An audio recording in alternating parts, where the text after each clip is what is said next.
یہ امداد المشتاق ہے، صفحہ اس کا 44 ہے۔ 44 نمبر صفحے پر کہتے ہیں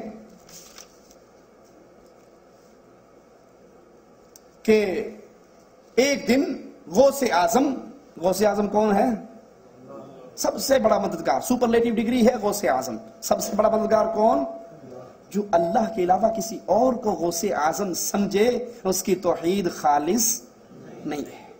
کہا تھانوی صاحب نے کہ ایک دن غوث اعظم 7 اولیاء کے ہمراہ بیٹھے ہوئے تھے، اچانک نگاہ بصیرت سے ملاحظہ فرمایا، بیٹھے تو بند حجرے میں تھے، کمرے میں تھے، اچانک بصیرت کی نگاہ سے، ان کی 4 آنکھیں ہوتی، 2 ظاہر 2 اندر والی آنکھ سے کیا دیکھا کہ ایک جہاز قریب ہی غرق ہو رہا ہے، غوطے کھا رہا ہے، ڈوب رہا ہے۔ آپ نے ہمت سے، توجہ باطنی سے اس کو غرق ہونے سے بچا لیا،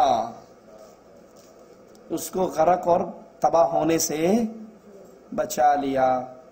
رسول اللہ صلی اللہ علیہ وسلم پر جب پتھر برسائے جا رہے تھے طائف کے اندر، تو آپ نے اپنی توجہ ہمت باطنی سے ان پتھروں کا رخ کیوں نہیں موڑ دیا؟ اس نے تو ڈوبتے ہوئے پورے جہاز کو نظر سے اٹھا کر لہروں سے باہر نکال لیا۔ یہ اختیار جو چاہے کر گزرے، یہ اختیار بزرگوں کا نہیں ہے، یہ اختیار کس کا ہے؟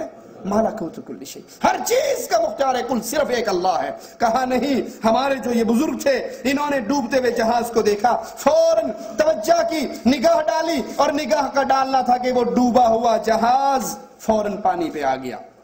ان کی نگاہوں میں کمال کتنا ہوتا ہے ذرا سنیے۔ تھانوی صاحب کہہ رہے ہیں، عام بندہ کہتا تو آپ شاید ہنستے کہ کسی کا لطیفہ سنا دیا مولوی صاحب نے۔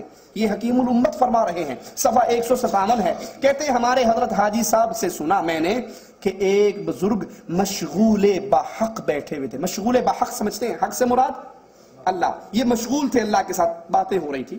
انٹرنیٹ تو اب آیا نا، یہاں پہلے سے رابطے چلتے ہیں۔ ایک بزرگ مشغول بحق بیٹھے ہوئے تھے، ایک کتا سامنے سے گزرا۔ غور کیجئے، یہ کتا شاہ بننے لگا ہے۔ ایک کتا سامنے سے گزرا، اتفاقاً اس بزرگ کی نظر اس کتے پر پڑ گئی۔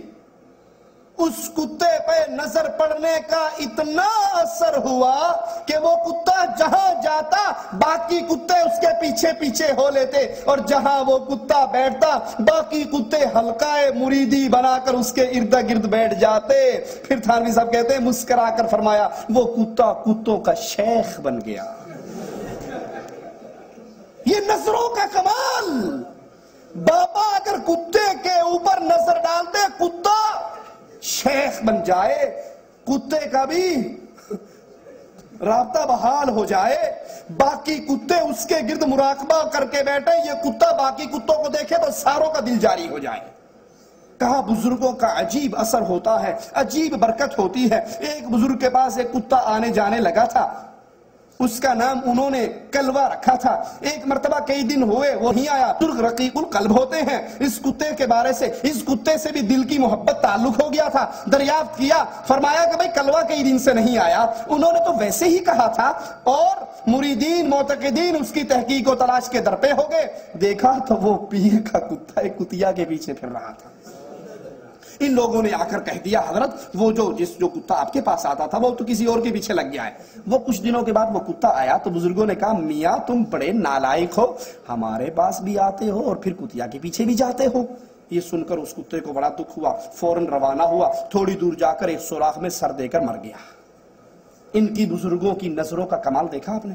کتے پہ اگر یہ نظر ڈال دے تو وہ کتا بھی ولی بن جاتا ہے، باقی کتوں کا شیخ بن جاتا ہے۔ یہ ارواح ثلاثہ ہے، صفحہ 133 ہے۔ 133 پر یہ نظروں کا کمال اور نظروں کے ذریعے ہدایت۔ آپ نے سنا ہوگا نا، نگاہ مرد مومن سے بدل جاتی ہیں تقدیریں، نگاہ مرد مومن سے بدل جاتی ہیں تقدیریں۔ ہم کہتے ہیں گر نگاہ مرد مومن سے بدل جاتی ہیں تقدیریں، مجاہد میدان میں کیوں لے کر جاتا ہے شمشیریں؟ نگاہ مرد مومن میں یہ کمال ہے تو رسول اللہ نے احد کے میدان میں زرہ کیوں پہنی تھی؟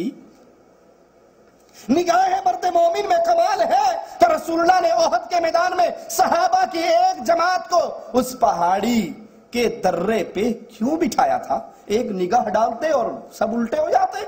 سنو دیکھ اب ان نظر میں کیسا کمال ہوتا ہے۔ کہ ہمارے ایک سید صاحب تھے، وہ گزرے خانم کے بازار سے۔ خانم سمجھتے ہو نا؟ کوٹھے والیوں کے بازار سے گزرے، وہاں ایک نکڑ پر ایک رنڈی کا کوٹھے والی کا مکان تھا، اور یہ رنڈی بھی کوئی عام نہیں تھی، بہت خوبصورت تھی، بڑی پڑھی لکھی تھی، عام گاہک اس کے پاس جاتے بھی نہیں تھے، اور بڑے بڑے لوگ آیا کرتے تھے۔ یہ اس دن بن سنور کر دروازے پہ کھڑی تھی، ان کے سید صاحب وہاں سے گزرے، بس ایک نظر اس کے اوپر ڈالی، ایک نظر اس رنڈی پہ ڈالی، اور ایک نظر ڈال کے یہ تو چل پڑے۔ وہ رنڈی پیچھے دوڑتی ہوئی آئی اور آ کر ان کے گھوڑے کے سامنے گر گئی، اور ان کے گھوڑے کے پاؤں پکڑ کے زاروں قطار رونے لگی کہ حضرت بس مجھے معاف کیجئے، توبہ کرائیے اور مرید نہیں بنائیے۔ آئیے ذرا ان تمام واقعات کو سامنے رکھ کر ہم رسول اللہ صلی اللہ علیہ وسلم کے بارے میں ایک منظر آپ کے سامنے رکھتے ہیں۔ چچا ابو طالب بڑا پیار کرنے والا چچا ہے، اتنی محبت کرنے والا ہے کہ جس سال وہ مر جاتا ہے نبی اس سال کا نام عام الحسن رکھ دیتے ہیں۔ اس سے اتنی محبت ہے، اللہ کے نبی کے ساتھ اس کو اتنی محبت ہے کہ رات کا وقت ہوتا ہے، نبی شیب ابی طالب میں کہتے ہیں میں رات کو اٹھتا تو دیکھتا چچا میرے سرہانے پہ کھڑا ہوا اور کہتا ہے اے محمد صلی اللہ علیہ وسلم کھڑے ہو جاؤ، اپنا بستر چھوڑ دو اور آؤ میرے بستر پہ سو جاؤ، تیرے بستر پہ میں سو جاتا، یا ایک روایت کے مطابق تیرے بستر پہ میرا بیٹا سو جاتا ہے۔ کوئی پوچھے تو کیوں؟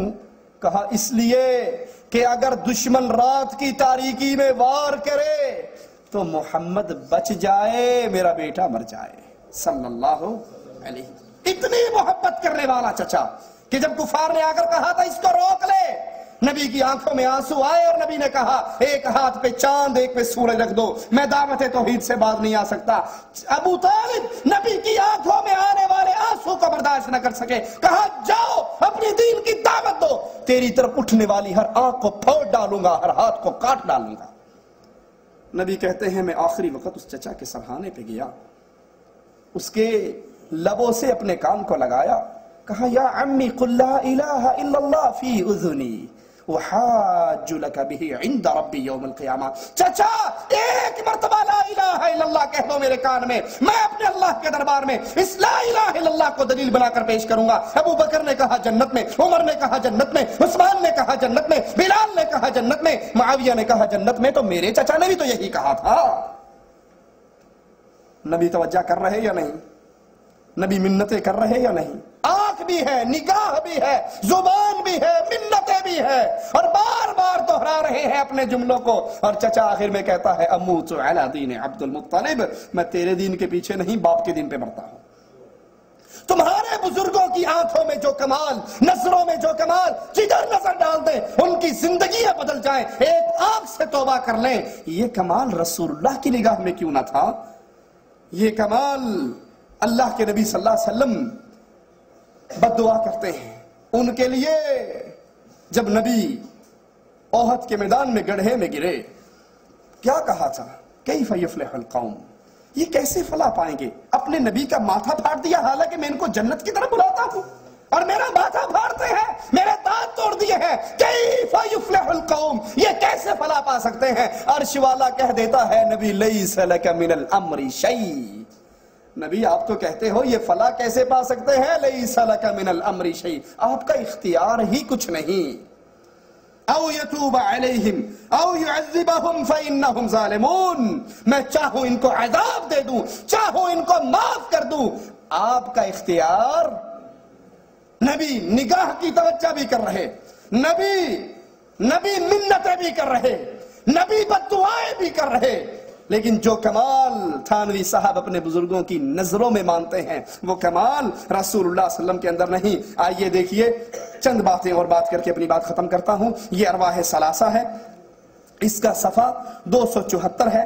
274 پہ آپ نے سنا ہوگا نا پیروں فقیروں کا فنا فی اللہ، فنا فی الشیخ، فنا فی الرسول، شیخ میں فنا ہوا، پھر رسول میں فنا ہوا، پھر اللہ میں فنا ہوا۔ اس کی دعوت کیسے دیتے ہیں؟ صفحہ 274 کہا خان صاحب نے فرمایا ایک دفعہ مولانا گنگوہی، رشید احمد گنگوہی جوش میں تھے، تصور شیخ کا مسئلہ درپیش تھا، فرمایا کہ کہہ دوں؟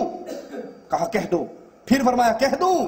کہا کہہ دو، پھر فرمایا کہہ دوں؟ کہا کہہ دو۔ کہا 3 سال تک حاجی امداد اللہ کا چہرہ میرے دل میں رہا اور میں نے ان سے پوچھے بغیر کوئی کام نہیں کیا۔ حاجی امداد اللہ 3 سال تک میں فنا فی الشیخ ہوا تو شیخ میرے دل میں رہا اور میں ان سے پوچھے بغیر کوئی کام نہیں کرتا تھا. پھر جوش اور بڑھا تو کہا کہہ دوں, کہا کہو, کہا کہہ دوں.